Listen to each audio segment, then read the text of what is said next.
Good morning বন্ধুরা, তোমাদের সবাইকে কেমন আছো তোমরা সবাই জানিও। তো আমি খুব ভালো রয়েছি। আর আজকে একটা স্পেশাল দিন, আজকে হচ্ছে স্বাধীনতা দিবস। তো সবাইকে হ্যাপি ইন্ডিপেন্ডেন্স ডে। আর এখন আমি ব্লগের শুরুতেই কিন্তু রান্না দেখাচ্ছি। তার কারণ কি জানো, রান্নাটা একটু তাড়াতাড়ি করতে হবে। গতকালকে ব্লগে আমি তোমাদেরকে শেষ প্রান্তে বলেছিলাম যে আমরা বেড়াতে যাব। তো বেড়াতে যাওয়া মানে কর্তা আমার যাবে না। তো ওই জন্য ওর জন্য খাবারটা রেডি করে রাখবো। আর তাছাড়াও আমার ননদের শরীরটা একটু খারাপের দিকে, তো সেই জন্য ভাবলাম ভাত তরকারি বেশি করে করি, ওদের কিছুটা দিয়ে দেবো, একবার খেয়ে নেবে। আর দুপুরবেলায় রান্না করবে, একবার এখন খাক, আর আমার কর্তাও খাবে। তো সেই ভেবেই ভাত, আলু সয়াবিনের তরকারি আর আগের দিনের রাখা মাছ আমি রান্না করব। এইদিকে তো ভাত ফুটছে। আরে কি অসুবিধা হয়েছে জানো, কদিন বৃষ্টির জলে ভাত করেছি, ভাতটা খুব সাদা হয়েছে। তারপরে কলের জল ফুটালেও যেই ভাতটা হচ্ছে মনে লাগছে না, চোখেও ধরছে না। মনে হচ্ছে কি ভাত অতিরিক্ত সাদা হয়ে থাকছে, না না অতিরিক্ত হলুদ হয়ে থাকছে। মাও সেটাই বলছিল, ভাতগুলো হলুদ হলুদ হচ্ছে। আমি বললাম দেখো, কদিন বৃষ্টির জলের ভাত খেয়েছো তো, অতিরিক্ত ঝরঝরে আর সাদা ছিল, তো সেইটা এখন আমাদের চোখে ধরছে না। তো দেখো, কথায় কথায় আমি আলু সয়াবিনটা কষিয়ে নিয়েছি। এবার এর মধ্যে জল ঢেলে দেবো। তবে আজকের তরকারিটায় একটা যদি টমেটো থাকতো ভীষণ ভালো লাগতো। কিন্তু কষানোর সময় তরকারিটা যতটা একটু রংচঙে ছিল, মনটা ভেঙে গেল ঝোলটা ফোটা দেখে। আর এখানে তো মাছটা এখনও গলেনি। দেখেছো কি সাদা হয়েছে সোয়াবিনের তরকারিটা, কাঁচা লঙ্কা বেটেও দেইনি। তো তরকারিটার রংটা ভালো লাগছিল না বলে একটু শুকনো লঙ্কা আর পাঁচফোড়ন দিলাম ফোড়নে। একটু ভালো হয়েছে, খেতেও ভালো হয়েছিল। আর এখানে আমি মাছগুলো রান্না করে নিচ্ছি। মাছটার কালারটা বেশ ভালোই এসছে কিন্তু। আর সোয়াবিনের তরকারিটা মোটামুটি এসছে, মাছটা একদমই শুকনো করে বানাবো। আর এখানে মায়ের জন্য গ্লাসে দুধ তুলে রেখেছি, আর ওদের দুজনের জন্য ওই বক্সে রয়েছে, টিফিন বক্সের মধ্যে রেখেছি। আর আমরা তো বেরোবো, সেই জন্য আমার কর্তা দেখো কি করেছে, গাড়ির কভারটা খুলে রেখে গাড়ির চাকায় জল দিচ্ছে। আমিও মাকে ফোন করে দিয়েছি যে মা তুমি রেডি হয়ে থেকো, তোমাকে ওখান থেকে তুলে নেওয়া হবে। আর আমি এই মাকেও বললাম যে তুমি স্নান করেছো, পুজো দিচ্ছ, তারপরে যেন রেডি হয়ে নিও। আর মা সকালবেলা ভাত টাত খায়নি রান্নার পরে। সেই প্রথম সকালে মুড়ি বিস্কুট চা এগুলো খেয়েছিল, তো তারপরে বলল কি আমি যদি খাই আর ওখানে গিয়ে খেতে পারবো না। আর আমার কত খুব রাগাচ্ছে আমাকে, বলছে ওই তো খেতে যাচ্ছ, পেটে হাত ফাত বুলিয়ে খুব রঙ্গব্যঙ্গ করছে। ওকে বলেছিলাম ও যদি না যায় তো আমার কি করার আছে বলো। গিন্নিকে বললাম চলো একটু গাড়ি থেকে ঘুরে আসি। তা গিন্নি এসেছিল, এখানে বসছিল পেছনের সিটে। তা খুব গরম দেখে গিন্নি এখন চলে গেল। বললো কি না এসি চলছে না, কিছু নাই, আমি এখানে বসে থাকতে পারছি না, খুব গরম লাগছে, সত্যি খুব গরম। এসিটা চালালে তোমাদের সাথে কথা বলতে পারবো না। আর চাবিটা নিয়ে এসে গেটটা খুলেছি, কিন্তু আমার বাইকের উপরে চাবিটা রেখে দিয়ে চলে এসেছি। তা ওরা এখন যাচ্ছে কৃষ্ণগড়ে একটু বাড়ির সবাই মিলে ঘুরতে। তা ওখানে খাওয়া দাওয়া করবে, দিয়ে আবার বাড়িতে আসবে। তাই এখন ইতিমধ্যে আমি চাকায় জল দিলাম, জল টল দিয়ে একটু ধূপ দেখিয়ে দিলাম, ওরা সব রেডি হচ্ছে, একে একে সব উঠবে। আবার ওখান থেকে আমার শাশুড়ি মাও যাবে। আমি যদি ভুল না করি তুই এখন প্রেমানন্দ মহারাজের মহামন্ত্র জপ করছিস তো। এই যে মাও রেডি হয়ে গেছে, এবার আমরা বেরোবো। এবার আমি তোমাদেরকে বলি যে আমরা কোথায় যাচ্ছি। তো আমরা যাচ্ছি হচ্ছে কৃষ্ণনগর মাদারসাট রেস্টুরেন্টে। তো ওইখানে আমরা কিন্তু এর আগে গিয়েছি। তো ভাবলাম কি যে দুই মা তো যায়নি, ওদেরকে একটু নিয়ে যাই, যাতে করে ভালো লাগবে, পরিবেশটা দেখবে, একটু ঘোরা হবে, খাওয়া হবে, আর সব মিলিয়ে মিশিয়ে ভালো লাগবে। আমার তো ইচ্ছেও আছে দুই মাকে নিয়ে একসাথে দীঘায় বেড়াতে যাব। আর তার থেকে বেশি দূরে টুরে যাওয়া সম্ভব নয়, কারণ দুজনেরই বয়স হচ্ছে। আর পাহাড়ে টাহাড়ে যেতে পারবে না, কারণ কি বলো তো, আমি মনে হয় আর পাহাড়ের দিকে যেতে পারবো না। প্রায় সময় হাঁটুতে ব্যথা, কোমরে ব্যথা লেগেই থাকে। এই যে আমাদের বাড়ি থেকে আমার মাকেও তুলে নিয়েছি। আমার তো মনে একটা ইচ্ছা আছে দুই মাকে নিয়ে দীঘা ঘুরতে যাব। তো দীঘাটা আমাদের হাতের নাগালের মধ্যে, আর দুজনারই তো বয়স হয়েছে, তার থেকে বেশি দূরে নিয়ে যাওয়া সম্ভব না। কথা বলতে বলতে গল্প করতে করতে আমরা প্রায় চলে এসেছি।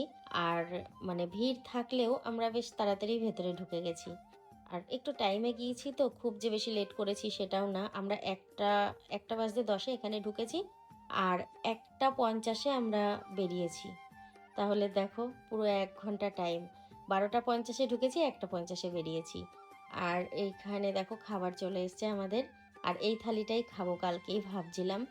আর এখানে নিয়েছি কোক নিয়েছি। আর এটা হলো মায়ের। তো ব্যাপারটা হচ্ছে স্টিম রাইস পাওয়া যাচ্ছিল না, তবু আলাদা করে নেওয়া হয়েছে। আর ওখানটায় দেখো ওই গ্রিন কালারের যে রাইসগুলো রয়েছে, মা বললো ধনেপাতা দেওয়া ছিল, ওটা আমি ফার্স্ট টাইম দেখলাম। আর তার সাথে স্টিম রাইসও দিয়েছে, আর আমাদের এই যে পোলাও, মাংস, ফিশ ফ্রাই আর একটা কালো জাম, সন্দেশ, আর তার সাথে কোক ছিল। তো যাই হোক, আমরা খুব খুশি, আমি খুব খুশি এই দুই মাকে আনতে পেরে। আমরা তো যাতায়াত করি। খাওয়া দাওয়া সেরে এই সবে বাইরে আসলাম, আর এখনই গাড়িতে উঠবো না, উঠলে যদি প্রবলেম হয়, তো সেই জন্য মিনিট 15-20 আমরা বাইরে ছিলাম, একটু ঘোরাঘুরি করলাম, বসলাম, কয়েকটা ফটো তুললাম। তো এই করে 15 থেকে 20 মিনিট টাইম কাটিয়ে তারপরে আমরা গাড়িতে উঠবো। আর এই যে ওকে তো অন ক্যামেরায় খুবই কম দেখো, তবুও মাঝে মধ্যে আনি। তো আমার বাড়িতে সত্যি কথা বলতে এই সব থেকে লাজুক, ক্যামেরায় আসতেই চায় না। আর আমরা সম্পর্কে মামি আর ভাগ্নে হলেও খুব বন্ধুর মতো করেই মিশি। ওর সাথে আমার বয়সের ডিফারেন্স কিন্তু প্রচুর, কারণ পুরো 10 বছরের ডিফারেন্স আছে। আর হলেও ওই যে বললাম না, বন্ধুর মতো মিশি। আজকেই যেমন ওর কাছে গল্প করছিলাম যে বেড়াতে যাব কি কিছু, বলছে কি যে বেড়াতে যাবা, ফাঁকা ফাঁকা লাগবে, এই ঘরে তো শুধু আমি আর তুমি আছি গল্প করার মতো, মামা থাকে না। আর ওর মামার সাথেও খুব একটা কথাও বলে না বিশেষ প্রয়োজন ছাড়া, লজ্জা পায় আর কি। আর খুব মানে ভালোবাসে, সম্মানও করে, সেই জন্য অপ্রয়োজনে কথা বলে না। আর এখানে দেখো এই যে এই কুঁড়ে ঘরটা দেখে তো ভীষণ ভালো লাগছে। আমরা একটু ভালো করে দেখছি কি সুন্দর খড়ের চাল, মাটির ঘর, যাক এখানে খাওয়া দাওয়া, ঘোরাঘুরি, গল্প সব কিছুই হলো। এখন আমরা গাড়িতে উঠে পড়লাম। আর এটা খুব ভালো ব্যাপার যে আমার একটুও শরীরে প্রবলেম হয়নি। আর আরেকটা ভালো ব্যাপার, আমার মায়ের তো হয়ই না। বলে কি, আমার ভরা পেট থাকলে ঘন্টার পর ঘন্টা আমি গাড়িতে, 4 চাকায়, বাসে যাই থাকি না কেন, আমার একটুও সমস্যা হয় না। প্রত্যেক দিন তো কর্তার সাথে বেরোই, প্রত্যেক দিন না হোক যখনই বেরোই কর্তার সাথে। তো আজকে বিষয়টা কি হয়েছে, আজকে ধরো ওদের সাথে বেরিয়েছি, আজকে হাসতে হাসতে গিয়েছি, হাসতে হাসতে এসেছি। আর আমার কর্তার সাথে বেরোলে জানো কি হয়, একটা ঝামেলা তৈরি হয়। কখন কোন কথায় আমার মনে রাগ হয় না, ওর মনে রাগ হয়, একটা ছোট্ট করে ঝামেলা হয়ে যায়, আবার মানে নিজেরাই ঠিক হয়ে যায়, এরকম ব্যাপার হয়। কিন্তু আজকে এরকম কোনো ব্যাপার ঘটেনি, আজকে পুরো স্মুথলি সব কিছু হয়েছে। যখন ওখানে খাওয়া দাওয়া করছিলাম, বাপি ফোন করেছিল, বলছে কি যে একটা বড় মাছ পাওয়া হয়েছে, যেটা সায়ন ধরে এনেছে। আর সায়ন তো মাছ ধরে আনে, তোমরা মাঝে মধ্যে দেখেছো। তবে অনেক বড় মাছ, জানো খুব ভাল লাগছে মাছটা দেখে।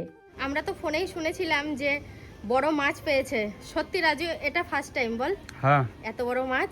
তবে এটা রুই মাছ তো? রুই মাছ মেডিকেল মনে হচ্ছে অনেকটা। মৃগেল হলে খাবো না, রুই হলে জমিয়ে খাবো। সায়ন এইটা পেয়ে এত খুশি হয়ে গেছে, ও মাছ ধরতে চলে গেছে। আর সত্যি কথা বলতে ও ধরা মাছ খায় না, ও মাছ ধরেই আনন্দ পায়, খেয়ে আনন্দ পায় না। আমরাই খাই বাড়িতে যারা আছি। এই যে বিশাল ভারী, হ্যাঁ কেজি দিয়ে খাবে। দেখো আবার আমরা বেরিয়েও পড়েছি, একটু দরকারেই বেরিয়েছি। তো মুদি কাকার দোকানে যাই, তোমরা মাঝে মধ্যে দেখেছো, তো সেখানেই যাচ্ছি। আর এই যে আমার মামাতো বোন এসেছিল ওর বান্ধবীর সাথে। তো ওরা দুজনাই একদম ছোট ছোট, তো মনে হলো ওদের একটু এগিয়ে দেওয়া দরকার, যতই ওরা একা আসুক। তো ওই জন্য আমার কর্তা এগিয়ে দিচ্ছে, আর তার সাথে আরেকটা রাস্তা আছে, ওই রাস্তা ধরে আমরা ওই দোকানের দিকে পৌঁছে যাব। তার সাথে সাথে এটাও দেখবো যে সায়ন কোন ঘাটে মাছ ধরছে, কারণ ওই মাছটা নামিয়ে ও আবার গেছে গঙ্গার ধারে মাছ ধরার জন্য। কি গো, কত জল বেড়েছে! ভর্তি হয়ে যাবে। আমরা যখন স্নান করতে এসেছিলাম কত নিচে ওইদিকে জল ছিল, আর এখন দেখো কত জল। সায়ন এই ঘাটেই মনে হয় মাছ ধরছে না? দেখি ওইখানে কথা হচ্ছে। হ্যাঁ, ও তো ওই দিকটায় ধরে। আর একটা ঘাটে আসা হয়েছে, সায়নকে এই দিকটায় দেখতে আসা হলো, ওর মামা গেছে। বসেছে? তাহলে কোন দিকে বসেছে ঠিক নেই। সব থেকে বড় নিউজ, বড় খবর, আমার গিন্নি কালকে যাচ্ছে না বাড়িতে। যে এত বড় মাছটা আছে ওটা ভেজে খেয়ে তারপরে যাবে বলেছে। ঠিক আছে, এটা নিয়ে দুপুরবেলা যে কি হাসাহাসি হলো, তাও তো বাপি এখনো শুনিনি। বাপির কানে যদি একটুখানি দিয়ে দিই না, একদম যাতা কাণ্ড হয়ে যাবে। আর আরেকটা কারণ বললে না? আর তারপরে হচ্ছে পরপর 2 দিন পঞ্চমী পড়েছে। একদিন পঞ্চমী, একদিন সংক্রান্তি, কিন্তু আমাদের পুজো 2 দিন, পালনও 2 দিন।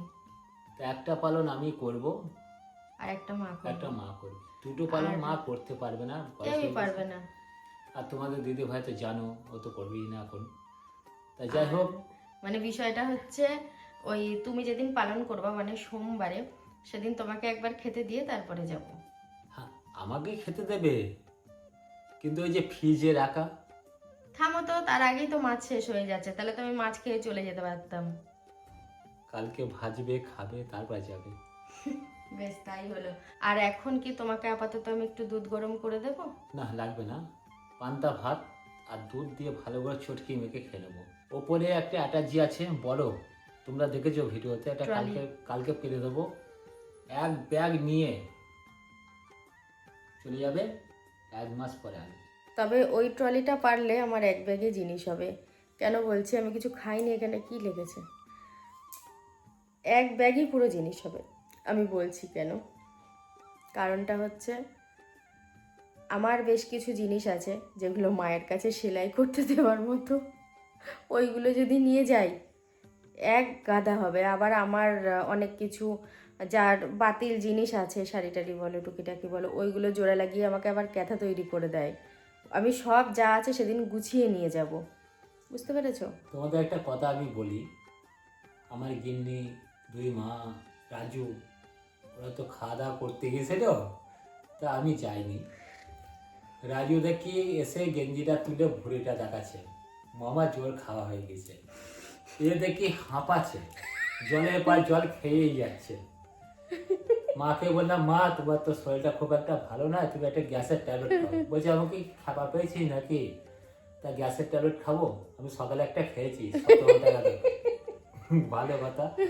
আচ্ছা, একে বলছি তোমার শরীরটা কেমন আছে, বলছে না বিন্দাস, এখন বিন্দাস, পুরো হজম হয়ে গেছে। হজম হয়ে গেছে। আমি হাফ পোলাও খেয়েছি, 2টো মাংস খেয়েছি আর 2টো মিষ্টি খেয়েছি, হজম করতে পারবো না একটা ফিশ ফ্রাই? হজম হয়ে গেছে। তাহলে আবার 4 পিস মাছ আছে, 2 পিস খাবে বাড়িতে। না, 4 পিস নেই, কোথায় 3টে আছে, অর্ধেক লেজা আছে আমি খাবো, আর দুটো আছে, একটা তোমাকে দেবো একটা মাকে দেবো। তোমাদের তো আসল কথা বলতেই আমি ভুলে গিয়েছি। আমি বলছি কি গো কালকে যাবা তো? বলছে যাবো। কি বলছো গো? আমি যে কষ্ট করে মাছ কিনে নিয়ে এসেছি, সেই মাছের একটা লেজা আছে, লেজাটা খেয়ে যেতে হবে তো। আমি জানি আজকে আমরা মাদারসাট যাবো, ঠিক আছে, তো ওই জন্য ওকে বলছি আমি মাছের লেজাটা খেয়ে যাব। আজকে তো আমি জানি আমাদের বাড়ি যাওয়া হবে না, আজকে আমরা দূরে যাব, আর আজকে যেতামও না। আবার বলছি যে সায়ন যে মাছটা ধরে নিয়ে এসছে, ওই মাছটাও তো খাওয়া দাওয়া করে যেতে হবে। ঠিক আছে, আমি তোমাকে রান্না বান্না করে খাইয়ে তারপরে পাঠাবো, চিন্তার কোনো কারণ নেই। কালকে আমার গিন্নি যাচ্ছে না, পরশুদিন যাব, পরশুদিন ওই 1টা 1:30টার মধ্যে বেরিয়ে যাব, ওর খাওয়া হলে বেরিয়ে যাব। পরশুদিন যাচ্ছে।